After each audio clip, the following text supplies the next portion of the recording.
वन्दे देव उमापति सुरगुरु वन्दे जगत् कारणम् वन्दे पन्नगभूषणम् मृगधरम् वन्दे पशूनापतिम् वन्दे सूर्यशशाङ्कवङ्कनयनम् वन्दे मुकुन्दप्रियम्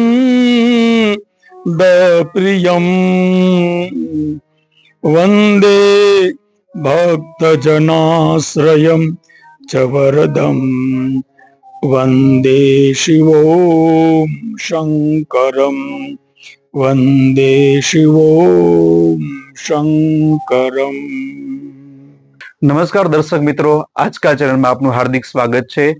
આજથી જ્યારે શ્રાવણ મહિનાની શરૂઆત થઈ ગઈ છે ત્યારે દેવાધિદેવ મહાદેવને ભજવાનો, મહાદેવને રીઝવવાનો પવિત્ર મહિનો એટલે કે શ્રાવણ મહિનો. તો મહાદેવને કેવી રીતના રીઝવવા જોઈએ, મહાદેવને કેવી રીતના પૂજા કરવી જોઈએ, કેવી રીતના મહાદેવની અર્ચના કરવી જોઈએ, તો એવા વક્તા, એવા વિદ્વાન બ્રાહ્મણ કે જેમને 850 થી પણ વધારે ભાગવતાચાર્ય, રામાયણ, શિવપુરાણ જેવી કથાઓ દેશ વિદેશમાં પણ જેમની આગવી પ્રસિદ્ધિ પ્રાપ્ત કરી છે, એવા વિદ્વાન બ્રાહ્મણ એટલે વિદ્વાન કહી શકાય એવા અશોકભાઈ ભટ્ટજી આપણી સાથે ઉપસ્થિત છે. અશોકભાઈ ભટ્ટજી, આપણું હાર્દિક સ્વાગત અને અભિવાદન છે.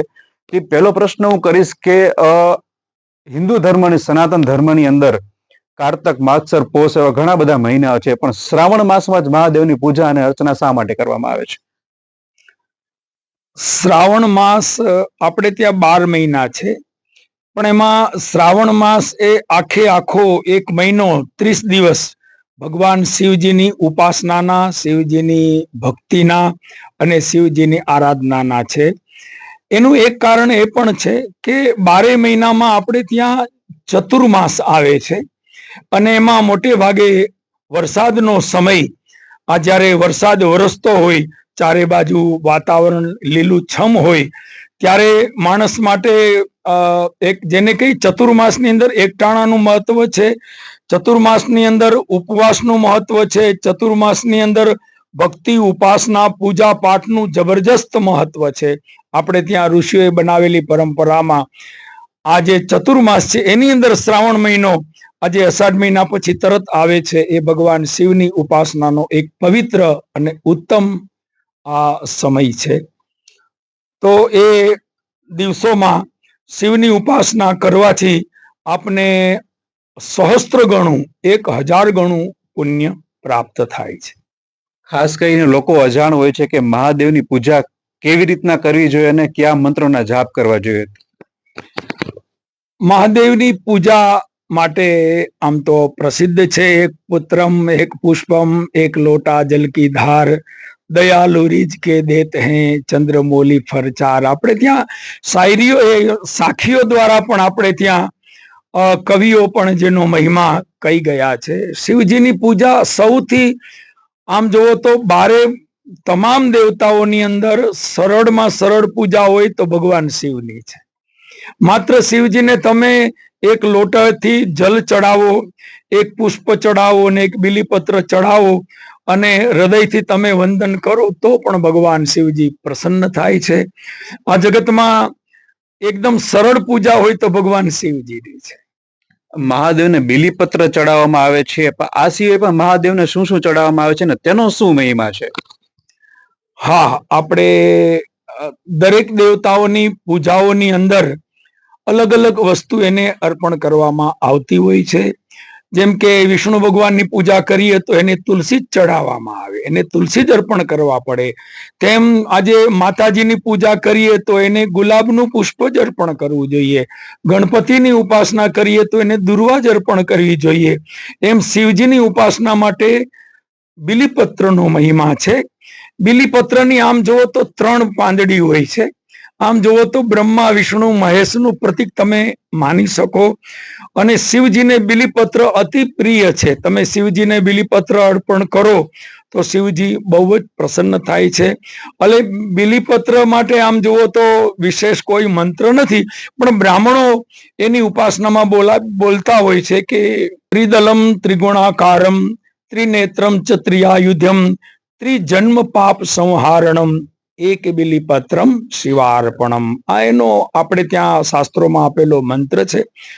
અને તમે એક વાત બીજી પણ છે કે ભલે પૂજાની અંદર કદાચ કોઈ વસ્તુ મંત્ર કે ન આવડતું હોય તો એની ચિંતા નથી, કારણ કે શિવ છે એ આમ જોવો તો જીવ અને શિવ, આ જીવ એ શિવનું જ એક અંશ છે, એ શિવનું જ એક તત્વ છે.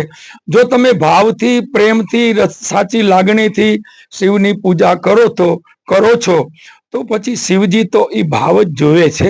કદાચ ક્રિયામાં ભૂલ થાય તો એનાથી જાજો ફરક નથી પડતો, પણ શિવજી તમારો ભાવ જોશે, તમારી સાચી શ્રદ્ધા જોશે. બિલીપત્ર સિવાય મહાદેવને ધતુરો અને એવા ઘણા બધા ભોગ લગાવવામાં આવે છે, તેનું શું મહત્વ છે? હા, મોટે ભાગે શંકર ભગવાનને ધતુરો અર્પણ કરવામાં આવે છે, સફેદ પુષ્પ અર્પણ કરવામાં આવે છે. પણ એ તો એનો કોઈ વિશેષ એવું નથી કે ભાઈ આ જ ચડાવવું જોઈએ, પણ એ તો લોકો પોતપોતાના ભાવથી અર્પણ કરી શકતા હોય છે. એના માટે કોઈ વિશેષ કંઈ એવું વિધાન નથી. શિવપુરાણમાં એક રુદ્રાભિષેકનું પણ મહત્વ બતાવવામાં આવ્યું છે, તો રુદ્રાભિષેકનું ખાસ કરીને શું મહત્વ છે હિન્દુ ધર્મમાં? હા, આપણે ત્યાં ભગવાન શિવજીની રુદ્રી આપેલી છે વેદોની અંદર, અને રુદ્રીની અંદર ભગવાન શિવજીનો અદ્ભુત મહિમા છે. અને મહિમા એટલે એમનું જે સ્તુતિ ઉપાસના સ્તુતિ એમાં લખેલી છે. તો એ રુદ્રીના મંત્ર વિદ્વાન બ્રાહ્મણો બોલતા હોય અને આપણે અભિષેક કરતા હોઈએ તો એ સૌથી શ્રેષ્ઠ અને સર્વોત્તમ પૂજા ગણવામાં આવે છે.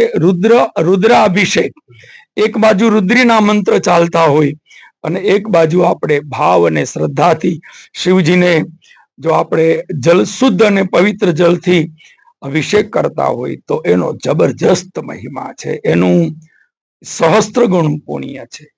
ખાસ કરીને કેટલા રુદ્ર છે અને તેનો શું મહિમા છે? એક રુદ્રી કહેતા હોય છે, બે રુદ્રીના આપણે રુદ્રના પારા પહેરતા હોઈએ છીએ, એનો શું મહિમા બતાવવામાં આવ્યો છે? ભાઈ, જો રુદ્રને તમે એવું જો આપણે કાઉન્ટ કરવા જઈએ, ગણવા જઈએ તો એ અનંત છે. એ અનંત છે, અદ્વિતીય છે, અનુપમ છે, જગતમાં એને કોઈ માપી ન શકે. શિવપુરાણમાં એક કથા છે કે એટલે આ કથા લોકોને પ્રેરણા આપવા માટે કે એકવાર બ્રહ્માને એમ થયું કે જગતમાં હું મોટો, વિષ્ણુ ભગવાને કહ્યું કે હું મોટો, બંને શિવજી પાસે આવે છે. આ શિવપુરાણની કથા છે.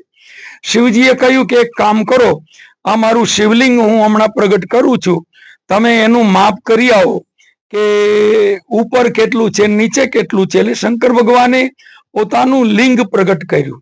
આ ભગવાનના શિવલિંગનું જે સ્વરૂપ છે ને એ બ્રહ્માંડનું પ્રતીક છે. આ બ્રહ્માંડનું પ્રતીક છે. શંકર ભગવાન અનંત છે, એને કોઈ ગણી ન શકે, માપી ન શકે. તો નક્કી થયું, અગ્નિ સ્વરૂપે શિવજી લિંગ સ્વરૂપે પ્રગટ થયા. અગ્નિલિંગ હતું. તો બ્રહ્માજી ઉપર ગયા અને વિષ્ણુ ભગવાન નીચે ગયા.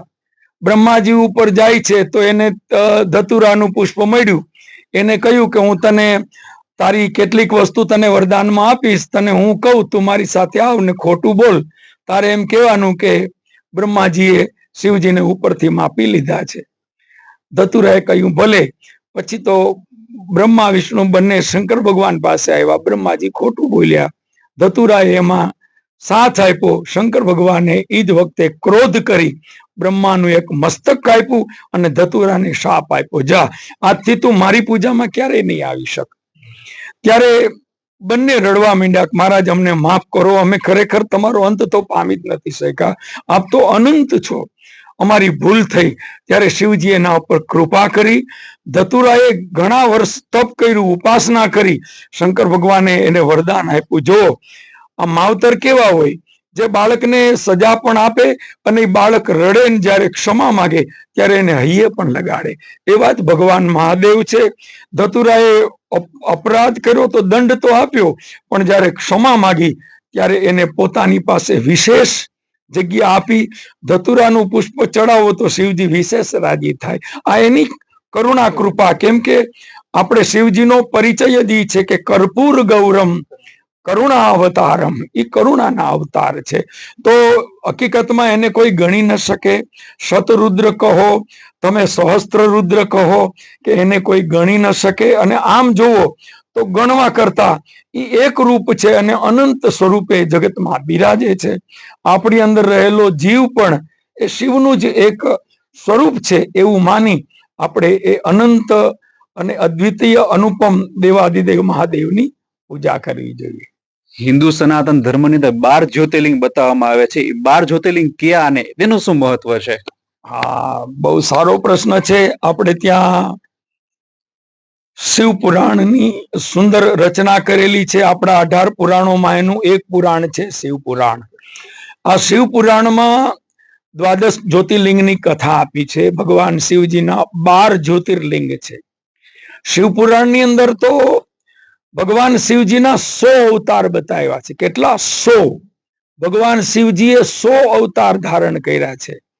એની અંદર ઘણા અવતારોની કથા એ ભગવાન શિવજીના 100 અવતારના ચરિત્રો આપ્યા છે. જેમ કે દાખલો આપું તો શિવજી ભગવાન કૃષ્ણના જન્મ સમયે જે જોગી સ્વરૂપ લઈ અને જે કૃષ્ણના દર્શન કરવા આવ્યા એ પણ એક અવતાર કહેવાય છે. ભગવાન કૃષ્ણએ જયારે રાસલીલા રચી ત્યારે ગોપી બનીને જે શિવજી એ રાસની અંદર રમવા આવ્યા એ પણ એનો ગોપેશ્વર અવતાર છે. આવી બધી કથાઓ છે. પણ એમાં 12 સ્વરૂપને અદ્ભુત અદ્વિતીય ગણાવ્યા છે અને જેને આપણે જ્યોતિર્લિંગ કહીએ છીએ. જ્યોતિર્લિંગનો અર્થ છે કે સ્વયંભૂ ભગવાન સ્વયં પોતાની મેળે પ્રગટ થયા. અને આપણે ત્યાં જે 12 જ્યોતિર્લિંગ છે મોટે ભાગે તમામ આપણે ત્યાં સનાતન ધર્મીઓને એ 12 જ્યોતિર્લિંગના નામ આવડતા જ હોય છે, પ્રસિદ્ધ છે. સૌરાષ્ટ્રે સોમનાથમ ચ શ્રીશૈલે મલ્લિકાર્જુનમ ઉજ્જૈનિયા મહાકાલમ ઓમકારમ અમલેશ્વરમ પરલ્યા વૈજનાથમ ચ ડાકિન્યામ ભીમશંકરમ સેતુબંધે તુ રામેશમ નાગેશમ દારુકાવને વારાણસ્યા વિશ્વેશમ ત્રંબકે ગૌતમી તટે હિમાલયે કેદારમ દુષ્મેશમ શિવાલયે એતાની જ્યોતિર્લિંગાની સાયં પ્રાતઃ પઠેન્નર સપ્ત જન્મ કૃતમ પાપમ સ્મરણેન વિનશ્યતિ. આ સ્તોત્રનું છેલ્લે મહિમા એવો આપ્યો કે જે માણસ આ સ્તોત્રનો પાઠ કરે ને એના સપ્ત જન્મ, એના 7 જન્મના પાપ બળીને રાખ થાય છે. આ જ્યોતિર્લિંગ, દરેક જ્યોતિર્લિંગની અલગ અલગ કથા છે. જેમ કે સોમનાથ, તો એ સોમ ચંદ્રનું નામ છે. ચંદ્રનું એક નામ છે સોમ. સોમ એટલે ચંદ્રએ ત્યાં ઉપાસના કરી, તપ કર્યું અને ચંદ્રને માટે ત્યાં પ્રગટ થયા. ચંદ્રને કારણે પ્રગટ થયા અને જે સમુદ્ર કિનારે બિરાજે છે એટલે એનું નામ પડ્યું છે સોમનાથ. એમ દરેક ભગવાનના જ્યોતિર્લિંગની એક કથા છે, કઈ રીતે પ્રગટ થયા અને એ સ્વયંભૂ પ્રગટ થયા એટલે એને જ્યોતિર્લિંગ કહેવામાં આવે છે. એવું માનવામાં આવે છે કે સ્વયં ભગવાન શિવજીનું એ મંગલમય જ્યોતિ સ્વરૂપ છે. ખાસ કરીને રાત્રિના સમયે શ્રાવણ મહિનામાં પૂજા કરવાનું અનેરું મહત્વ હોય છે. તો કયા સમયે વધારે પૂજા કરવાથી મહાદેવ પ્રસન્ન થાય છે? કારણ કે આખો શ્રાવણ મહિનો પવિત્ર છે, મહાદેવની 24 કલાક પૂજા કરો એટલે ઓછી જ પણ વધુ કયા સમયે પૂજા કરવી જોઈએ? હા, આમ તો આપણે ત્યાં કોઈ પણ ઉપાસના નો સમય બ્રહ્મ મુહૂર્તનો શ્રેષ્ઠ ગણવામાં આવ્યો છે. આપણે ત્યાં 12 થી 3 એ નિશ્ચિત કાલ છે. રાત્રે 12 થી 3 કોઈ પૂજા કરી ન શકાય. શિવજીની પૂજામાં પણ નિયમ છે. શિવજીની પૂજામાં પણ સવારે બ્રહ્મ મુહૂર્ત નો જ મહિમા છે. હા, એક દિવસ છે મહાશિવરાત્રિ. મહાશિવરાત્રિ નો મહિમા એવો છે કે 8 પહર, 4 પ્રહર દિવસના અને 4 પ્રહર રાત્રિના તમે 24 કલાક પૂજા એની કરી શકો. એ મહાશિવરાત્રિના દિવસે એની પણ આપણે ત્યાં કથા છે કે શિકારી શિકાર કરવા જાય છે, બીલીના ઝાડ ઉપર ચડે છે. આપણે જાણીએ છીએ કે હરણાઓનું ટોળું આવે છે અને ઈ એમ કહે છે કે અમે ઘરે અમારી માને મળી આવીએ અને આખી રાત્રિ જે એ શિકારી બીલીપત્રને દૂર કરતા એમાંથી બીલીપત્રના પાંદ શિવ ઉપર પડે છે અને ઈ એનો આખા દિવસનો ઉપવાસ અને આખા દિવસનું જાગરણ જેને કારણે શિવ પ્રસન્ન થયા. તો એ મહિમા છે. શિવરાત્રિના દિવસે 8 પ્રહરની પૂજા કરવાથી અઢળક પુણ્ય પ્રાપ્ત થાય છે. બાકી તો શિવજીનો પૂજાનો મહિમા બ્રહ્મ મુહૂર્તથી જ છે. નિયમ પ્રમાણે સવારે 3 વાગ્યાથી લઈ અને એની પૂજા કરીએ તો એનો મહિમા છે. બાકી શિવજી તો એવા દેવ છે, અનંત છે, કે કદાચ કોઈ રાત્રે પૂજા કરે તો પણ શિવજી તો એનું સ્વીકાર કરે છે. કારણ કે દુનિયામાં આમ જુઓ તો દરેક દેવતાના દર્શનનો કે પૂજાનો એક સમય છે. શિવજીની પૂજાનો સમય શું? 24 કલાક. શિવજીના મંદિરની અંદર ક્યારે પડદો નથી આવતો, ક્યારે એની અંદર એવા દરવાજા બંધ નથી થતા કે તમે દર્શન ન કરી શકો. 24 કલાક એના દ્વાર ખુલ્લા છે. કોઈ એમ કહે શંકર ભગવાનને કે પ્રભુ હું તમને ક્યારે મળવા આવું, તો શંકર ભગવાન એમ કહે છે કે તને ક્યારે ટાઈમ છે, તને ક્યારે સમય છે? તું રાતે 1 વાગે આવ તોય હું તૈયાર છું, રાત્રે 3 વાગે આવ તોય હું તૈયાર છું, પણ હે જીવ તું એકવાર મારી પાસે આવ. ભગવાન ભોળાનાથને ભોળોનાથ કહેવામાં આવે છે શિવજીને. તો એનું શું એની પાછળનું કારણ શું છે? ભગવાન ભોળાનાથ દયાળુ છે. બહુ સારી વાત છે. ભોળાનાથનો અર્થ છે શિવજી પોતે ખરેખર ભોળા છે, અતિ નિખાલસ છે. એનું ભજન કરનારા કેટલાક તામસી અને રાજસી અને દુષ્ટ બુદ્ધિ ધરાવતા એવા રાક્ષસોએ ઉપાસના કરીને શિવજીને પ્રસન્ન કર્યા છે અને પછી શિવજીને સંકટમાં મૂક્યા છે. કારણ કે શિવજીનું એક નામ છે અવઢડદાની. શંકર ભગવાન પ્રસન્ન થાય એટલે જે માગો તે આપે. શિવજી ખરેખર ભોળા છે, નિખાલેસ છે. અને એક અર્થ એ પણ છે કે જે ભોળા છે એ ભોળા ના ભગવાન છે, એટલે ભોળાનાથ છે. એક વાત હું બીજી કહેવા માંગીશ કે તમે ગમે એવી પૂજા કરો, ગમે એટલી ઉપાસના કરો, ગમે એટલી સાધના કરો, પણ અસલ વસ્તુ તો એ છે કે શિવજીને ગમે એવા સદગુણ તમે જીવનમાં ધારણ કરો. જેમ કે પવિત્રતા, સાત્વિકતા, સત્યવચન, સદાચાર ભર્યું જીવન, કોઈને છેતરવા નહીં, નિખાલસ જીવન. આ જીવન માણસ જીવે તો શિવજીને કદાચ ઓછી પૂજા કરશો ને તો પણ તમે ગમશો.